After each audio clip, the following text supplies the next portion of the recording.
Anyway, it is recording, so. Cool.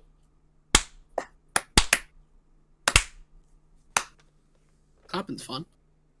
I'm audio syncing. I'm just clapping. Yeah. Asshole. That's okay. Welcome back, everyone. I'm the Bad Luck Gamer, and today we have a slightly more unique video, as I'll actually be joined here by my co-host and collaborator for a lot of things on this channel, Glue Boy, or Alex, however you want to refer to him as. Hello. Hi. That is me. That is you. I am in fact Glue Boy. Yeah. You've gotten into the YouTube stuff now recently. How's that been going? It's been a fun little journey, a fun little time. If you like Warhammer, go to my channel, go check it out. I talk about Warhammer. It's pretty cool. Yeah. And I want to say it makes a lot of sense. We have a lot of Warhammer chat in our Discord, actually. Something I'm delighted by. Like so much. Yeah, if you want to check, I'm always ready to talk about Warhammer, like at any moment. if you want to check out Alex's content, by the way, you can actually get there. If you go to my YouTube page, it's at the bottom under the, I think it's collaborators or something. I put it under. It's at the bottom. You'll see a picture of a smiling Virgil, and that's Glue Boy. So if you want to check that out, I highly recommend it. Alex definitely has made Warhammer more interesting than like 90% of other Warhammer channels so far. That's something I'm certainly hoping to do, because like I love Warhammer content on YouTube, but guys, please do something more than talk over a slideshow. For the love of God, please. It's like something a little cooler. It's fair. I mean, that's what I did for Pathfinder, you know. I really want to make Pathfinder a lot more palatable to people, and I think we've done well with that. Yeah. But today we're going to be looking into our community builds, where we had like a 2-week community build where people could come in, throw in whatever builds they thought were interesting or that they wanted to share with us, and we're going to show them off here. We'll probably end up doing more community builds in the future. I definitely would love to. And we might have some special themed one. I don't know. We are looking to do more themed content on the channel as time progresses, as our Discord is growing. Our Discord is now over 100 people, which is crazy. And we've been getting, tons of new subscribers all the time. So, I mean, the stuff that we got in the future is going to be really, really exciting. Plus some of the projects that Alex and I have cooking up underneath in the secret meth lab in the back room. It's going to be great. In our little RV, we drive out to the middle of nowhere and cook up video ideas so no one can steal them. Exactly. Back in the forest areas. I know a haunted radio station that we go to. Dude, yeah, I do. Regardless of like video, I want to go there now, dude. Can you take me to this place? That's for another video. That's an interesting story of back when I used to do insurance photo taking for companies. But yeah, I've told you about it before. I'm pretty sure. Have you? I don't think you have. Yeah, I have. I don't think you've told me. I don't think you've told me stories from when you were working insurance. You have not told me about a haunted radio station, because I would have immediately figured everything out about this place. It's not a radio station per se, but they had like a big radio dish. It's the one I was talking about with the lawn chair inside the place that looked like someone was sitting in it. Okay, that part I vaguely remember. Yeah, we were talking about like anything haunted associated that we've seen. That was like a good 2 years ago or something. Well, anyway, another video. Another video. But today we're gonna be looking at these new community videos. If y'all like this kind of content where we kind of show off what our community is doing and some stuff that other people have done in the the Pathfinder 2E space, let us know. Leave a like, or if you want to see more content like this, you can subscribe. It always helps out the channel. Check out the Discord, as we mentioned before. Talk all things tabletop, including war games like Warhammer 40K, as well as whenever I recruit for any of like the monthly look into games or anything like that, I always recruit there first. If you want the chance to play with me and my friends, it's the place to be. But yeah, we're going to go ahead and look into some of the builds. And I guess I'll start us off. 'Tis your channel. 'Tis my channel, that is true. And this is a build that I've thoroughly enjoyed, partially in person. Well, not partially, but in person as well. This is a build by Best OTP, who is a good friend of mine in real life. And he made the Intelligent Fighter, which probably could use a slightly more intriguing name. But, yeah, so the build, more or less, and it'll be showing up on screen here, is predominantly a fighter that kind of multi-classes into Bard and Lore Master a bit, and the whole thing is he's really good at recall knowledge. Just during the fight, he's able to... making faces over there. I don't like that. I don't like that action. Yeah. He doesn't like big wrinkly brain actions. I don't like thinking. But it's really great because not only does he have a lot of options, he has the Bardic lore and he has Lore Master lore, which allows you to pretty much use a lore check for anything, which does give you a reduced DC essentially to hit for doing so. But he also uses a reach weapon, and it's all designed around the ability to keep enemies at bay. He actually, the stat allocation here is strength, dex, intelligence, and wisdom. And I know for a fact he also didn't put anything into con. So interesting. He's been a very squishy fighter. This is a fighter build.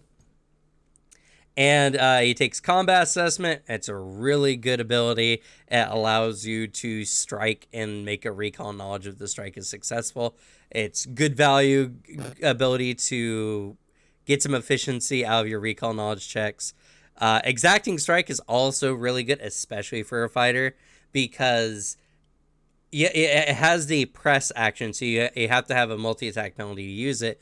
But when you use it on your second strike, if you miss, your multi-attack penalty does not go up. So you can make another strike at that -5, which is really good, especially for a fighter, especially.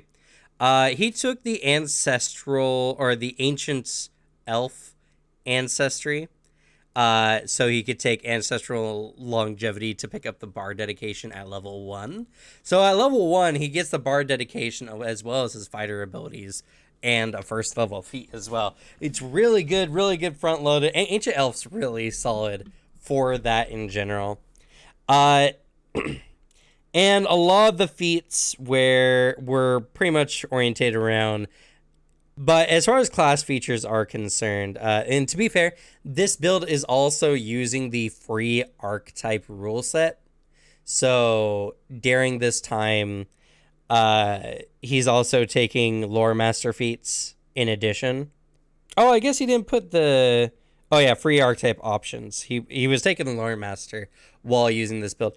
And Staff Acrobat. Staff Acrobat is actually kind of nutty.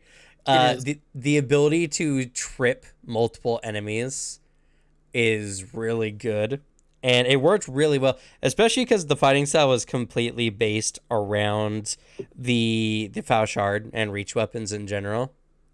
Do like the Fauchard. It's very fun. It's got a lot of really good tags on it that make it like a really fun polearm pick if you're fighting with a polearm. Yeah, and the trip is really good. Trip is a really good trait in general. It's why he actually took Advantageous Assault at level 6. Mm-hmm. Allows you to deal... Advantageous Assault is another really good feat because not only does it allow you to add some extra damage while striking a target that is currently prone, but if you miss, you still do some damage to that target. So there's just a lot of features in this build that prevent you from really losing anything on a missed hit, which is really good. A lot of really good skill feats, dubious knowledge, of course, so that Even if you fail a check, you learn one erroneous piece of information and one true piece of information. Cognitive crossover is another one where if you fail one, you can use a reaction to make another recall knowledge check instead. Really, really good. Titan Wrestler to sweep even bigger enemies. During this, he also ended up taking the Archer dedication, which is broken on fighters because it gives you a second weapon at your highest weapon proficiency. So at level 13, he's legendary in 2 types of weapons. It's Holy nuts. shit, okay. That's All fighters. right. That's fighters Yeah. in general. Oh, combat reading is really cool. So essentially, as an action on your turn, the GM will roll a secret occultism check. I never use secret checks. I just let the players roll them. Against the deception or stealth DC, whichever is higher for an enemy who is engaged in combat and isn't concealed, hidden, or undetected by you. Then, no matter what the result is, they become immune for a day. If you get a critical success, the GM tells you 2 pieces of the following information: their highest weakness, what the enemy's saving throws has the lowest modifier, one immunity the enemy has, or which enemy's resistance is higher. In an event of a tie, the GM should pick one at random. On a success, you get one of those bits of information, and on a critical failure, you get a false bit of information. So that's a really good one because when you recall knowledge on an enemy, it's not guaranteed that you're going to get anything stat-wise. They might be better known for some of their combat features, for instance, maybe one of their skill checks, depending on if they're like a stealthy enemy, for instance. This is a really good way to get some pure combat data from an enemy, and it uses your occultism, so if you have a really good occultism, it's very solid to do.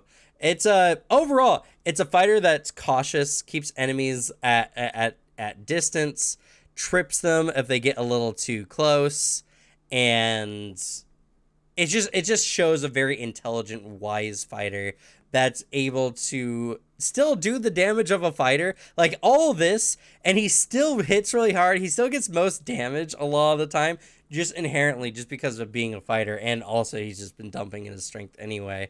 So his accuracy is about as high as it can get.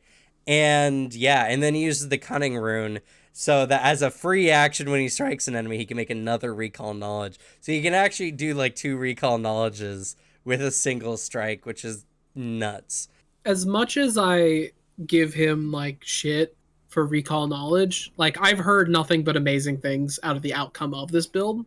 Like it's very effective. And hearing all the feats like that makes it out like, yeah, this obviously is very effective. Like there's a lot of cool stuff this build can do. Especially like, yeah, 2 legendary weapon proficiencies, huh? Like, Yep. Dang, real That's good. fire. Yeah. You're essentially dealing with a fighter that's reading everything about you. And our DM on several occasions has just gotten so frustrated. They had to just give him the whole character sheet because he just kept critting all the recall knowledge checks. And so she's just like, here, you know what? Fine. You have the whole character sheet. You know everything. So, I mean, it's a really good aesthetic as well. It's just a character that is fighting you, is very cautious, but is analyzing you down and beating you through superior skill. It's just a really solid build overall. So for the first one I'm going to talk about, I'm going to talk about the build by Croconaw Superiority, the Weed God. Now, Weed God, yeah, this is your first pick, yeah. Yeah. I wonder why. Well, I mean, regardless of like, haha, funny weed, I do think that like the build itself is really fun because it does make use of my new favorite class and honestly one of the better like conscious and subconscious minds. I really like the aesthetic, regardless of like just so blazed reality starts to bend to your hallucinations and you're able to just think things into existence. I do think this is just good fun. So this is using the psychic class and also using for conscious mind, the infinite eye, which gives a lot of just knowledge abilities and just psychic understanding, as in you are just like supernaturally having an expanded observational skill, giving you a lot of some fun little spells like augury, organ sight, clairvoyance, a bunch of stuff like that. And for the subconscious mind, the wandering reverie, which I really like the action fade into daydreams, where you just fade into like the just this imagination realm kind of deal, where you just are hard to look at and kind of concealed just from enemies. I think it's a super cool like subconscious mind. Of the ones I've read through, it's the Wandering Reverie is definitely one of my favorites. Then other than that, I think a lot of things the build does is the idea of you put your mind to something and you will like do better with it or succeed. Like for the ancestry feats, stuff like know oneself, like clever improviser, I think is another really good feat for this. I think it's a really fun feat, just in general. But same with like sense allies or bounce back or even like heroic presence. All of those have the similar vibe of you put your mind to an action and you're going to carry it out. Like you put your mind to surviving from death, you're going to. As well, some of the skill feats are kind of feel like they have some of the same things, as well as having a bunch of face skills. As this character is built to be a face with a lot of stuff of like double speak, entourage, shameless request, hobnobber, stuff like that that helps increase your facing abilities. And for the class feats itself, you get some fun stuff. I think mental buffer is a good idea. That almost pure strength of mind to protect yourself from any sort of psychic or mental damage. Thought form summoning is a really fun one. You just create a creature in your mind and it becomes real. Then also stuff like Sixth Sense, helping you also expand your skills of observation, working off of your conscious mind abilities. Remove presence is a really fun one. So I will say too, some of these feats I didn't know existed till reading through this build, and I have new feats that I kind of want to pick for it when I play a psychic. Remove presence is you reach into the mind of a creature and just remove the traces of you from it, making you undetected to the creature for like a minute. Then another fun one is like Dream Guise, the Wandering Reverie, like one of their special feats, which you can stride into an ally space and both your appearance shift into a shared third appearance, just to like mentally fuck with your enemies a bit. They can try to see if that's an illusion, but it sounds like a fun way to make like an interesting disguise. The way I picture using it is like, we have to sneak into this area. We need both of our skills. Let's just become one person for a little bit and sneak through this enemy camp or whatever. As like, I'm really good at like lock picking and sneaking. You're really good at talking if we need it. Like that's how I imagine using it. And that's really fun feat. Another one that's just, I think, a cool name, Shatter Space. The sheer power of your magic fractures reality. Another one, this is a pure bias reference because I played a psychic who did this in a different game. Constant levitation. As like, you can manipulate reality and stuff. Why walk? Why in the world would you want to like walk around like a regular person, not fly everywhere? Also, my absolute favorite feat, like actually one of my favorite feats, all in your head. You're under the effect of something, like an actual physical effect, like flame scouring your body, venom coursing through your veins. No, it doesn't exist. Not real. Giving you, you can do a will save against the triggering effect, rather than a reflex or fortitude. Using a higher save value, but also the aesthetic of it, just like, no, I don't really think I'm on fire right now, as you're currently engulfed in flame. That is a hilarious feat. I love that so much. And then the other one, Become Thought for your final class feat. Shed your material form, becoming a being of true thought. That is, like, so cool. Resistance 10 to physical damage. You can fully change your appearance on a whim. Is Concentrate, but, instant fun disguises. Once per year, when you die, you automatically return to life the next day as long as one living sentient creature on your plane remembers you. That is absolutely goofy. I love this. I think it's the thing I really like about this this build. It's a lot of feats that I think are equally really funny, which appeals to me. I like feats that are just kind of goofy in general and abilities that are kind of funny, but also like really cool. I think you could teeter on both ends of it really well, of a goofier, like funny character, with like the Weed God like title, or you are a person of just maximum IQ transcended all normal thoughts and reality. I think it's dope. And it's one of the reasons I think Psychic is easily one of my favorite. Like, it can do just shit like this. All right, so the next build we got is for me is the Bounty Hunter support build by Dagon Righteous. I absolutely love Outwit Ranger, and I feel it's so underplayed. To be fair, Flurry and Precision are kind of broken because they're just so good in combat. But I mean, what Dagon said here was, I wanted to show that the Outwit Ranger could hang out with the other Rangers and do well. And I think that's 100% like a thing. That's what I think. Because Outwit Ranger is so good. What it doesn't offer in like pure combat ability, it offers with just a lot more utility it can add. And this whole build is completely dedicated towards making a really good support ranger that can really do pretty much anything.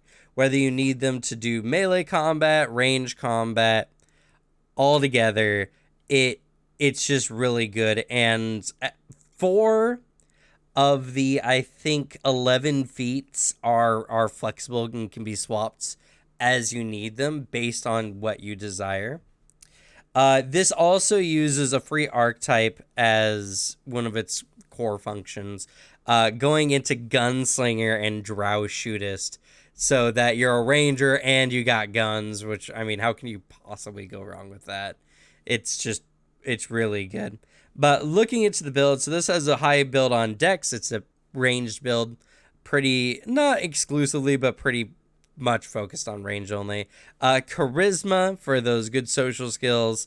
Wisdom for the high perception and really capitalizing on the fact that Ranger is one of the few classes that can get to legendary in perception. And con, because, you know, everyone needs a little bit of con, so you need to invest a little bit. And also another thing that I really, really like, they use intimidation, stealth, and nature for their key skills for the build. Intimidation for a good demoralize. It's a good support ability. Frightened is probably one of the best conditions in the game. Followed up with stealth as a good option for scouting, and because you're really good at tracking, you can keep people really in tow. So looking at some of the feats that they have here, this one definitely is going into the Monster Hunter kind of aesthetic. So picking up Monster Hunter and then Monster Warden at 2nd level, it allows you to, let me pull up the class here.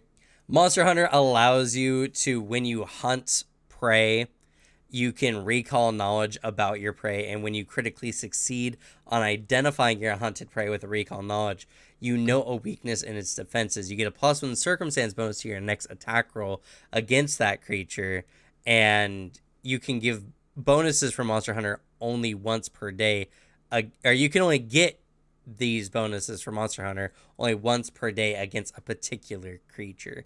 So you can only get that circumstance bonus once, but that's pretty good. And then Monster Warden allows you to, when you grant the bonuses from Monster Hunter, you and your allies also gain a bonus of +1 circumstance to your next saving throw against that creature and to your AC against that creature's attacks. So essentially, oh, and I'm sorry, Monster Hunter also gives the +1 to hit to your allies. So this is kind of the core function of the class, and why nature is another one of those skills, just because it allows you to, when you do your hunt prey, which you're always going to do, you can recall knowledge as a part of that. And if you crit succeed that check, which if you invest enough in your skills, becomes really easy eventually, especially like around level 10 or so, you're able to give you and your allies a +1 circumstance to your attack, save, and AC against a creature, against a particular boss. That's a really good start to a combat, and it's just solid overall. Yeah, that's real good. It's really, really good. The Monster Hunter Warden combo is just a solid pick. And next it goes into Hunter's Luck. Next up is the Hunter's Luck focus spell, which comes up as a free action based on when you make a recall knowledge check about a creature. You can make the check twice and take the better result. This is when you attempt the check, but you haven't rolled yet. So you are using a focus point to hopefully get a little bit better. But since crit fishing is really important for how Monster Hunter and is it Monster Warden? Monster Warden, yeah, work. It's really important to be able to crit fish out for that. So it's a really good use of your focus point. And for a class that doesn't use their focus points for really much of anything else, I mean, it's not bad, especially against a monster, like an important monster. And you just need to rest for 10 minutes and you can start the next combat off doing it. And again, this is all with just the use of your hunt prey action. I have to reiterate. You hunt prey, recall knowledge, and then pop the hunter's luck to get advantage on it to give you and your allies a circumstance bonus against the creature. Great synergy, all works together perfectly. And people say that this version of Ranger's bad? Well, they're talking about wit specifically. Okay. And what Outwit does is that you get a +2 circumstance bonus to deception checks, intimidation checks, stealth checks, and most importantly, recall knowledge checks about the prey. So you get a circumstance bonus to that recall knowledge that you're also getting advantage on. And if you crit, you and your allies get a circumstance bonus to hit and avoid the creature. Outwit also gives you a +1 circumstance bonus to AC against your prey's attacks. So even if you don't crit, you're still getting an AC bonus. It's just not shared to your allies. Yeah, still good. Just, not as good of a support buff for everyone. All right, the next 2 feats coming up here on this build is Double Prey and Shared Prey. This is another really good combo. I mean, Shared Prey comes off of Double Prey, so it's a really, it's expected, obviously. But Double Prey allows you to, when you hunt prey, you can focus on 2 targets at once, which is really good. And then Shared Prey, which you pick up a little bit later here in the build at level 14, allows you to, if you select only a single target, you can give the benefits of your hunt prey and your hunter's edge to one of your allies. Meaning that because we're using Outwit, your ally gets a bonus to deception checks and stealth checks, and that +1 circumstance bonus to AC against the creature. So you can share with your tank to give your tank even more AC against a creature, or you can share with your rogue who is using feint a lot to get benefits, or your swashbuckler especially, to give them a +2 circumstance bonus, which stacks with the status bonus that swashbucklers get from Panache, I might add, to get really good feints off, making an enemy super flat-footed. It's just a really good combination at all, and further goes to show this essentially builds focus on supporting the allies while kind of just getting benefit. Again, this is based on a hunt prey, and Double Prey isn't a free action or reaction. So this also stacks with the benefits from Monster Hunter and Monster Warden as well. So when you very first action of the fight, you can double hunt prey 1, give an ally the benefits of your hunt prey, make a recall knowledge check, and if you crit, give yourself and the rest of your allies bonuses to hit and defend themselves against the creature. With one action. What the? One action. That's phenomenal. What? Oh my god. Some of the free archetypes that they picked up with this build as well was the Gunslinger dedication, so you do need to have access to guns in your game. Most games probably okay, but just so you know. And they went with the Pistolero, and so they could dual wield handguns, and then they pick up the dual weapon reload, which allows you to reload when you have a weapon in your hand, which is very, very handy, especially with handguns. And then you're picking up Drow Shootist eventually, so that you can get repeating hand repeating hand crossbow training. So even if you don't have access to guns, you can still use your crossbows with it. You also get crossbow terror, which is really good, just ups your damage when you're using crossbows. And they recommended picking up the half elf, and so you could pick up nimble elf and multi-talented. Nimble elf allows you to, I believe, it increases your speed or allows you to step 10 feet. Nimble elf increases your speed by 5 feet, which is good, which is really solid. This also stacks with fleet, so technically you could give your character an overall plus 10 bonus to your speed.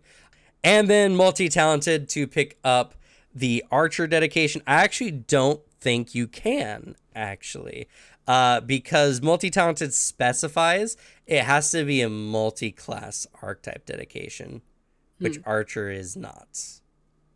But archer is also a really good archetype dedication, so that is kind of a bit of a flaw with the build here. I think it's a good idea, but multi-talented is for multi-class archetype dedication specifically. Oh, I almost forgot one other thing as well. The Master Monster Hunter at level 10 that's here in the build makes it so that at level, or so that when you get a success when you recall knowledge, it counts as a critical success instead. So, stacked with Monster Hunter and Monster Warden allows you to get those bonuses off just on a success. And again, only with just a hunt prey action at the beginning of combat. Just really good. So yeah, that's really has a lot of like really good just compounding stacks. Like thing that just combos with like 3 other things in the build that make it a lot better. So yeah, it's really, really good. It's a very solid one, and it makes Outwit really good. Honestly, like, again, Flurry, it's really hard because Flurry can allow you to eventually attack with no more than like a -2 penalty to all your extra attacks, which is kind of nutty. But Outwit allows you to do a lot of things in and outside of combat.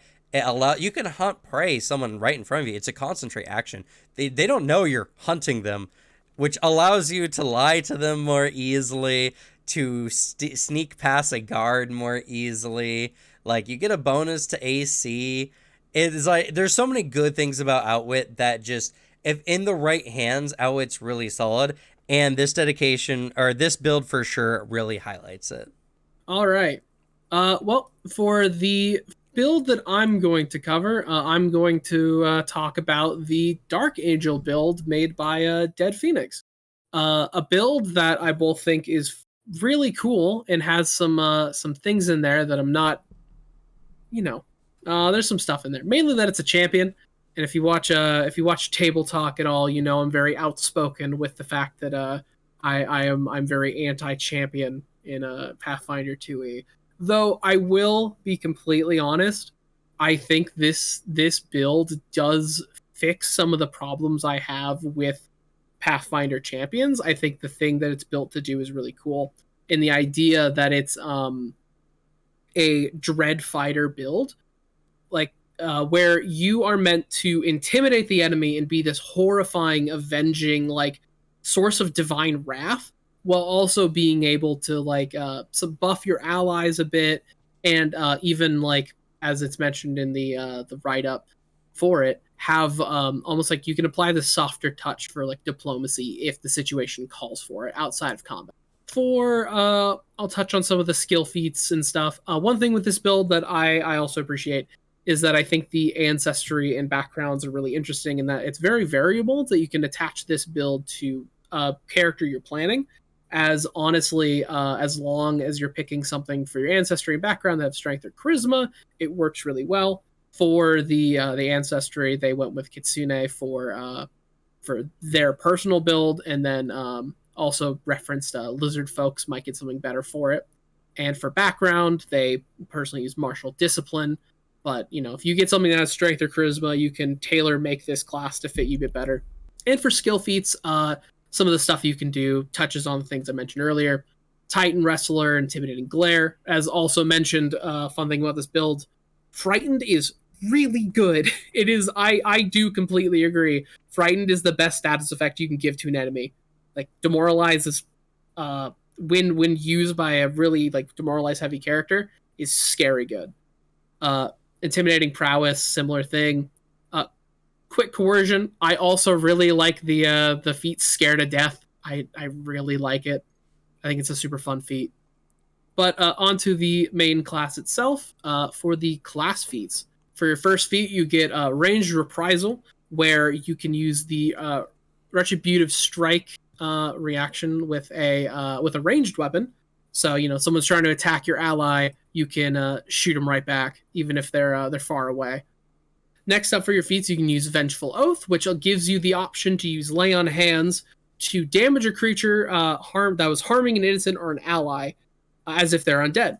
And you know me, I really like the idea of making a support healing option as a weapon. That is a fun extra use for Lay on Hands that I didn't know was an option. I feel like I would be taking that for any champions I make. You also have Aura of Courage, where you can, whenever you become frightened, you reduce the condition value by 1.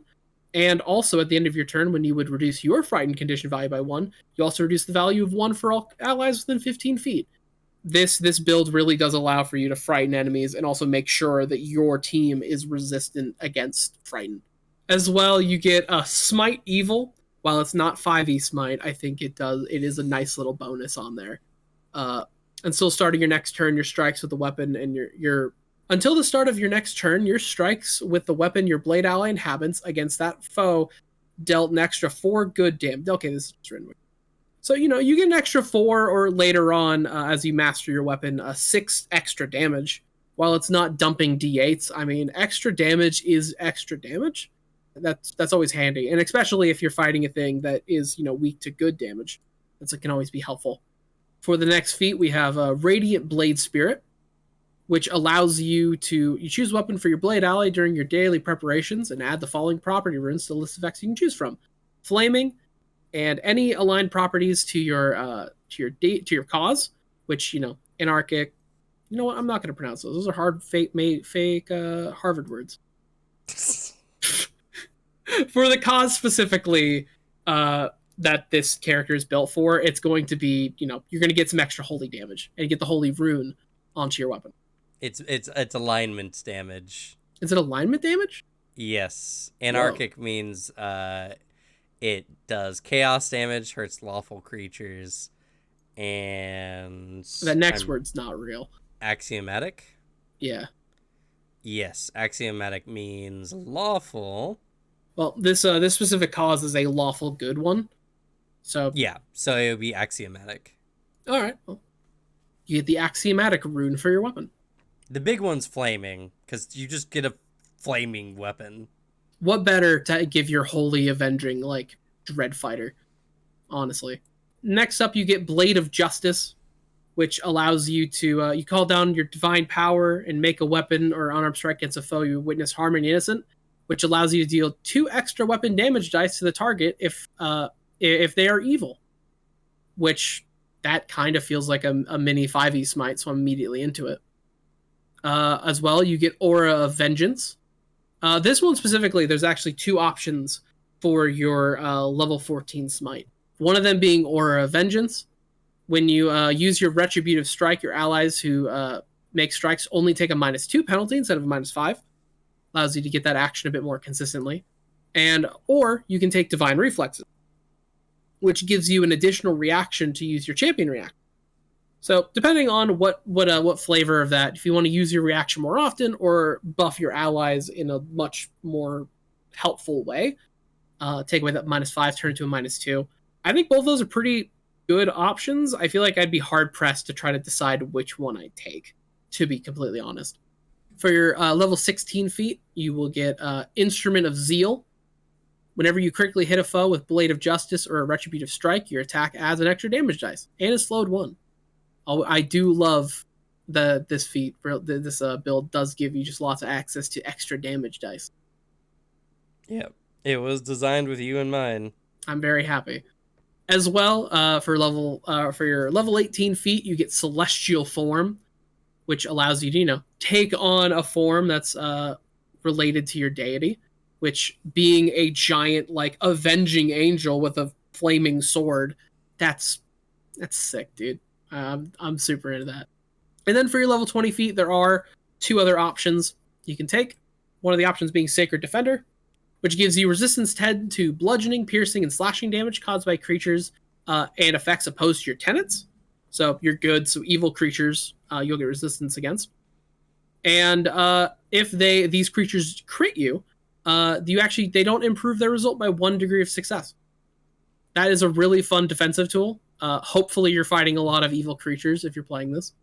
And the other option is the Aura of Unbreakable Virtue, which makes all evil creatures within 15 feet of you take a -1 status penalty to checks and DC that target you or your allies, or a -2 against creatures you have taken an oath against. Personally, if I had to pick one of those two, I'd say Sacred Defender. I think that's really fun.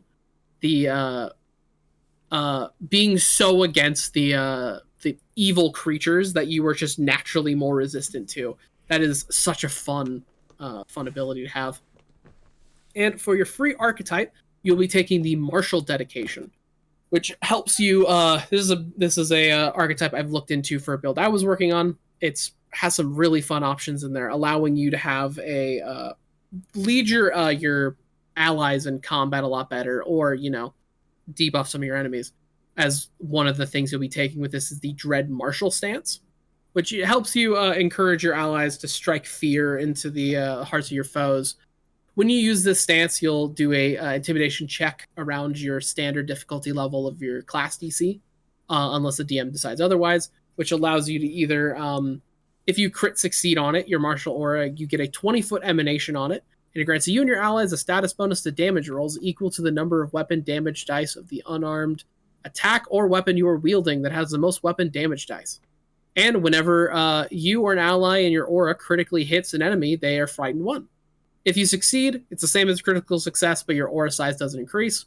You fail it, you fail to enter the stance. You crit fail it, you can't enter that stance for a minute.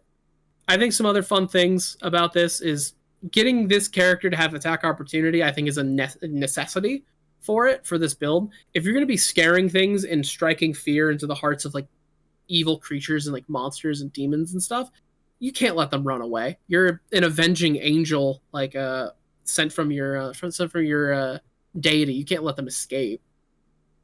Also, some fun stuff with like coordinated charge, where you can stride up to your speed and make a melee strike. If the strike hits and damages an enemy, each ally within 60 feet who saw you can use a reaction to stride. I mean, helping your allies move in faster to get into combat, I think, is a really fitting feat for this. As well, for the last one we'll talk about, you can get a Tactical Cadence. When you grant allies the quicken condition using your Cadence Call, which you also get access to in this build, they can use the extra action to either stride or strike, and they aren't slowed 1 on their following turn if they use the extra action. I think this build really balances the idea of buffing your allies in a really interesting way, bringing in this courage and almost like tactical efficiency, while also being absolutely horrifying to deal with for anything that is evil. I will say, Dead Phoenix, you have succeeded in making a Pathfinder champion build that I think is cool. I don't think this is going to happen very much in the future, but god damn it, you made me like this class. So I guess you succeeded. And I do want to mention as well for the video, I'm not just like looking at Twitter or anything. I'm actually reading the builds here on my phone. I've also been doing the same thing. So if we're looking down, it's because we're using Discord at the moment for recording our faces. So makes it hard to kind of read the stuff on our computers. So we're using our phones too. So I have it on my second monitor. Like, so I'm looking off in this direction. I am reading through Archive and Ethos and making sure my information's right, and making sure that I'm not misconstruing what the build does. So I'm doing the same thing. I'm just looking off from like forward.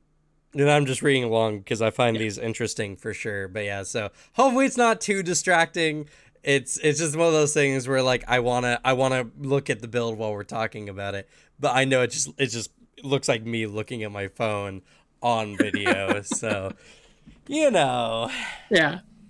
All right, and for the last build we're gonna look at here today is gonna be one from Nagatsune. Nagatsune made like half of the entries for this particular community spotlight, and a lot of them were good. It's also super funny because at the time that the community spotlight was announced, I was working on my true necromancy build, and like half of Nagatsune's entries were necromancer builds, which I just find super funny.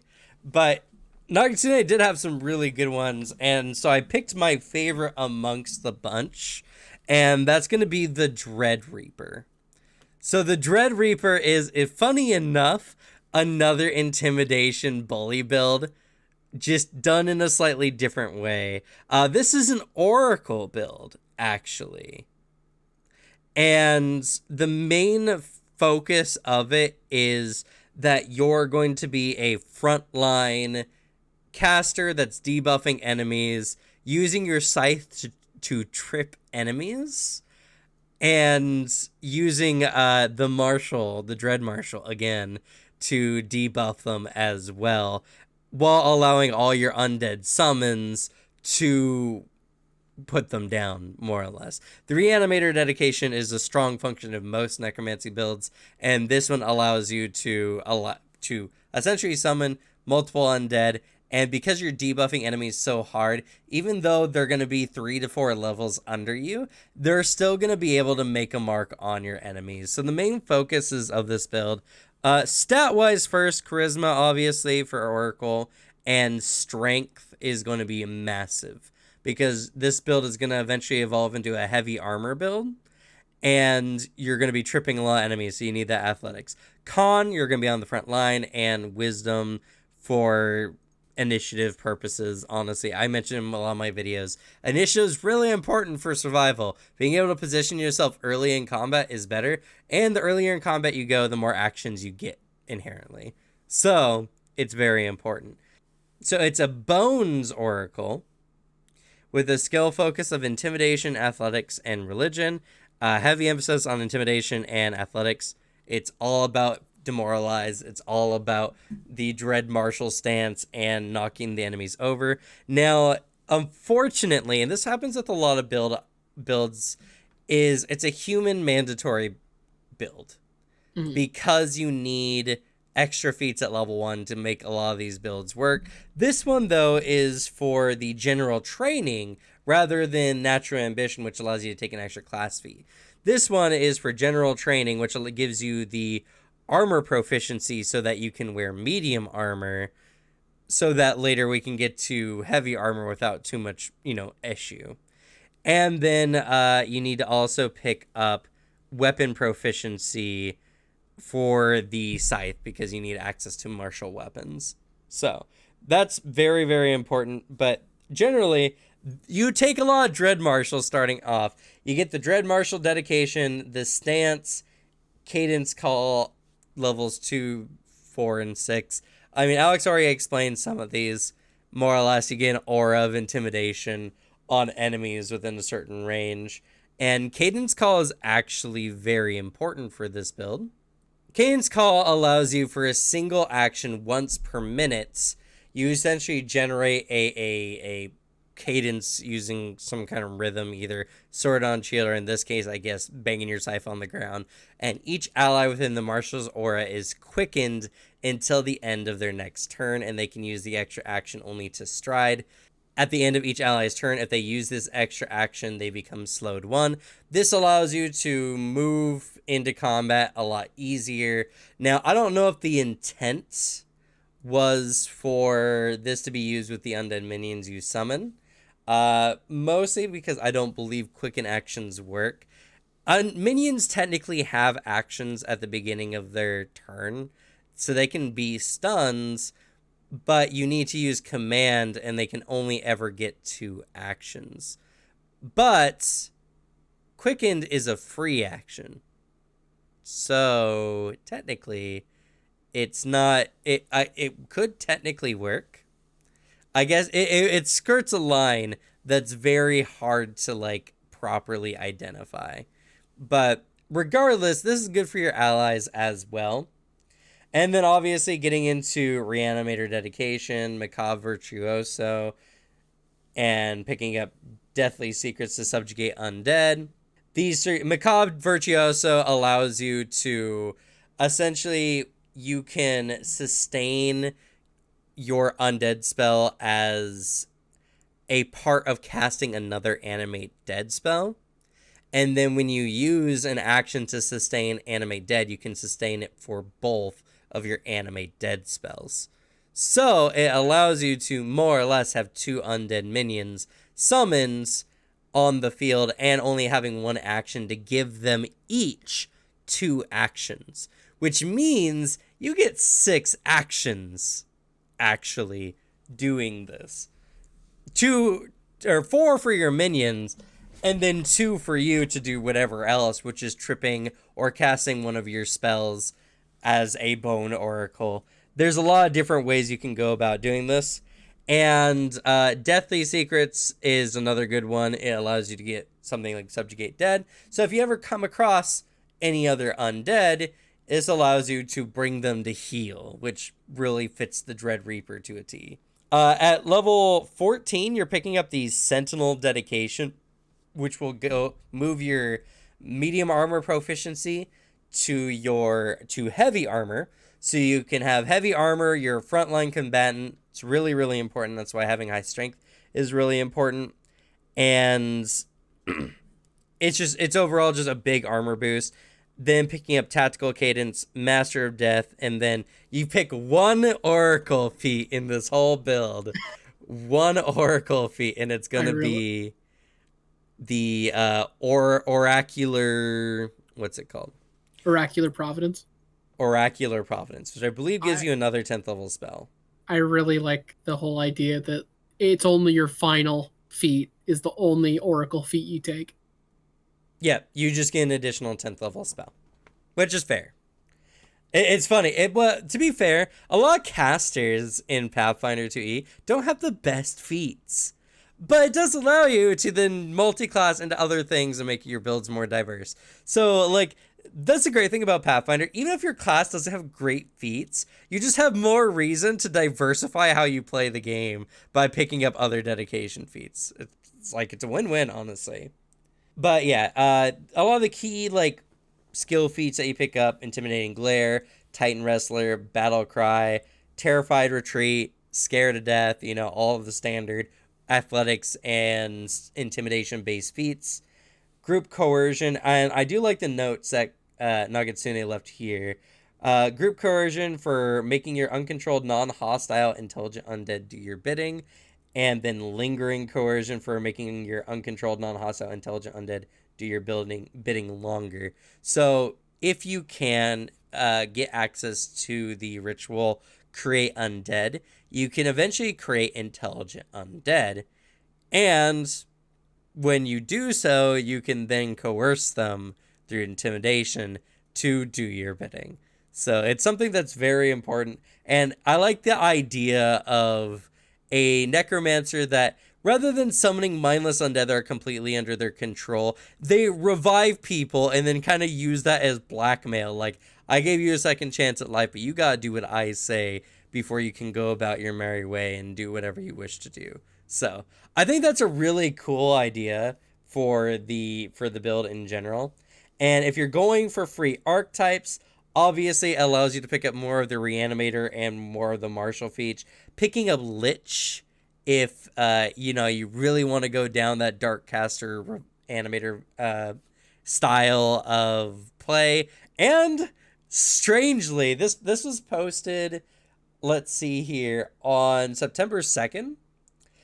Corpse Tender, which came out literally today as we're recording this video. They put Corpse Tender as one of their free archetype options, I guess to control their non-hostile, mindless undead.